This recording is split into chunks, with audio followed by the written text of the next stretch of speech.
वालेकुम। मैं अमीन बोलन दिया गिरजा कलोनी तो। मेरे 5 बच्चे ने। यह मेरे को समान है। समोसे पकौड़िया का मैं कारीगर हाँ।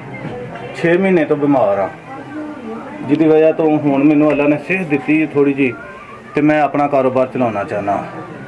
तो मेरे को मटीरियल सारा कुछ है, उत्ते कारोबार कमाने वास्ते कोई शै नहीं। बेसन मिर्च मसाला लून जो भी आलू ने कोई शै नहीं। तो बराए मेहरबानी करके मैनू ये पवा दो एक बारी, मैं अपने बच्चों का रोजी रोटी कमा सका। मैनू शुगर ब्लड काला जरकान यूरो केसर ये बीमारियां सन। तो वो तो जो कुछ मेरे को है जमा पूंजी मैं अपने ते ला के ते बच गया वहाँ। हूँ मेरे को कमाने वास्ते कोई चीज़ नहीं। मैनू ये बराए मेहरबानी करके तो एक बारी सौदा पवा दो, तो मैं अपना बच्चों का रोजगार।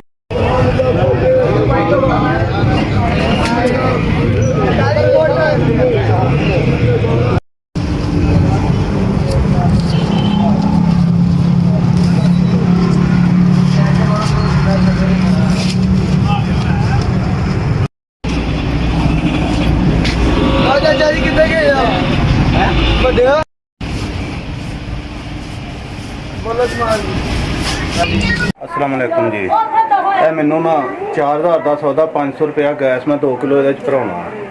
तो जिन्हें भी मैनू यह सौदा लैके दिता वो बड़ी बड़ी मेहरबानी। अल्लाह ताला उहदे बच्चों की खैर करे, उनकी खैर करे।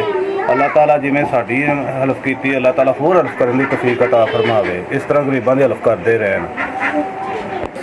जिन्हें मेरा रोज़गार चलाया है, अल्लाह ताला उहदा भला करे, उन्हें तंदरुस्ती देवे, उहदे बच्चों की खैर, उहदे माँ प्यो की भैनों भरावां की खैर।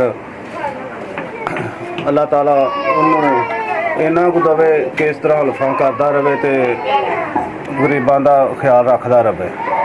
इस वालों का बहुत बहुत शुक्रिया जिन्होंने मेरे ते करे मदद।